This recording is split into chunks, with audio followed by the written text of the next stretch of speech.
Hello, everyone. I'm Jan Palasinski, venture partner at Future Energy Ventures. We are here today with James Johnson, CEO and co-founder of Piclo, our latest investment. Hi, James. Hi, nice to be here. Yeah, so welcome to Future Fuel. I would kick it off immediately, the target today is to explain to our network what Piclo is doing. So, what is Piclo doing? Well, we are a grid flexibility marketplace. So we connect the grid operators, whether this is the distribution grid operators or transmission operators, with providers of flexibility. Now, flexibility is essential in the journey to net zero in managing issues on the network. For example, bottlenecks, congestion issues on the networks, or even just balancing the grid whenever there is no renewables. So we're a marketplace. We are connecting the dots, as it were. And who are the participants in this marketplace? Well, let me give you an example, some real participants. So in the UK, our home market, we have UK Power Networks. They are the distribution network operator, or DNO, for the London region. I like to use analogies, so not everyone's familiar with the grid, but the rest analogies is you've got the transmission operators, that's like the motorways or the highways or freeways, and then you've got the distribution network operators. They like the A and B roads, the roads that connect to your house. So in the UK, you've got UK Power Networks that manage that local grid. They use our platform to buy flexibility services. So outputs from, someone that might own a Tesla battery or a Zonin battery, or someone that might be charging their electric car at different times, or indeed someone who might be managing the output from a bigger battery or demand response. These sources of flexibility, they are provided as a service to the grid operators, so like UK Power Networks. So we sit in the middle between these two players. And who wins? I guess the taxpayer in the end. Who else?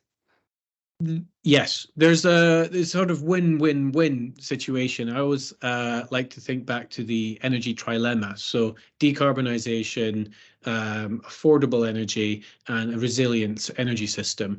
And flexibility plays to all of these 3 points. So it helps facilitate more renewables to connect to the grid, it enables more electric vehicles and other types of new technologies to connect to the grid.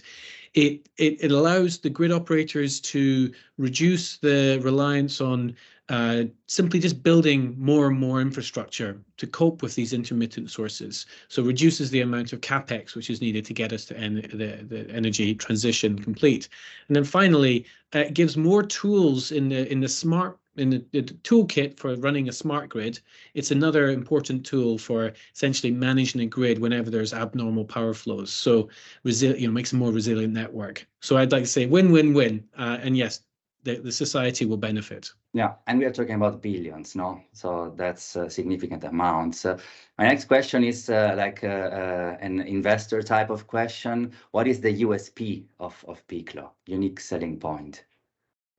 Well, I think it's a complicated question, but where I would like to sort of start is very much our track record. One of the most important sort of buying criteria for our clients is track record. Can you be trusted? Frankly, these are organizations like E.ON across Europe that are risk averse. And you want them to be risk averse because they want to keep the lights on. And basically, it's very hard for startups to enter this space and to demonstrate credibility and the sort of minimum scale that you need in order to become a trusted provider of this critical service. And our service is being used in control centers to help manage the networks more efficiently. So it's a whole set of things. It's not one USP. It's our design-led approach. It's our security-first approach. It's the scalability of our platform. It's the network that we've now built up. So there's a marketplace. There are network effects.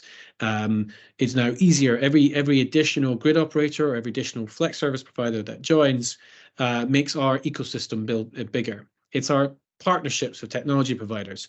All of these things come together, make Piclo unique. There is no other company like Piclo at the scale that we are in the world. So we are unique as a company, but there's no one single thing that makes us unique, if you see what I mean. Yeah, indeed. And one topic that is very close to our heart is the climate impact. So could you briefly explain what's the potential climate impact of Piclo? Yes, again, this is a big question, and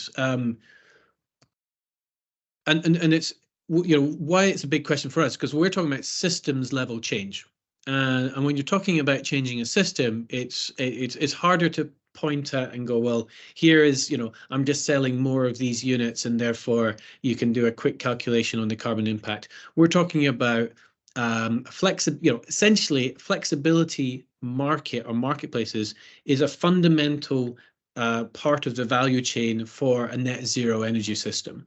So, as we get towards the end point, if you cannot remove this part of the value chain, and therefore, in some senses, all of the energy transition then becomes dependent on the success of companies like Piclo. But to be kind of zoom back in on where we are right now, you can sort of look at specific direct impacts. So the additional low carbon assets that have been able to connect to the grid because of our platform. You can look at the carbon content of the grid itself and actually deferring or avoiding investment into that, the savings. You can look at the indirect benefits of, well, we've enabled, so flexibility transactions on our platform have enabled, X gigawatts numbers of new renewables to connect to the system. So there's lots of ways to look at this, but the short answer is, we won't get an energy transition complete without companies like Piclo. Yeah, and to make it big and scalable, you have to internationalize Piclo. Can you explain a bit to our audience what are the next countries you are targeting? Yeah, so we've started this journey in anger in the last 2 years in reality. So the UK is our home market and remains a very exciting place. There's very suitable regulations, very good ecosystem being built up there. So we're remaining a big focus on the UK. But then we start looking at the other exciting markets. We look at the EU as a whole as a very interesting market. And the reason why I see EU is because of an EU directive, which really places new requirements on every single grid operator in Europe, independent of which country, to transition to this smarter, flexible way of working. And that's then translating into real world, new regulations in countries, new pilots, new systems being set up. So, to give you a flavor where we're working in Europe, we have operations in Italy, we're working in Portugal, we have a pilot underway in Ireland, pilot in Lithuania, and we have an exciting pipeline of more opportunities this year. But it's not all about Europe. You can't ignore the US, and they have been a bit of a climate laggard up until recently, but they are going to be supercharging ahead. The next couple of years is going to be very interesting. We already have our first foothold in North America with our pilot with National Grid in New York, and we're seeing an amazing amount of energy in this space, and we're investing quite a bit in our operations out there too. So if it all goes well, how does Piclo look like in 10 years from now? Oh, it's another big question. So what do we look like in 10 years' time? Well, we're actually, it's an interesting point. We're 10 years old this year.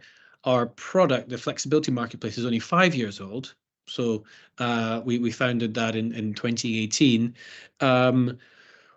I think in the next 5 years, the real focus for us is continue to focus on the global land grab. There really is, I think the next 5 years is a kind of limited time window where pretty much most major grid operators worldwide are going to be adopting flexibility marketplaces. So there's a very unique time in history for Piclo to basically become the world's leading marketplace. So I think that's probably the biggest priority over 5 years.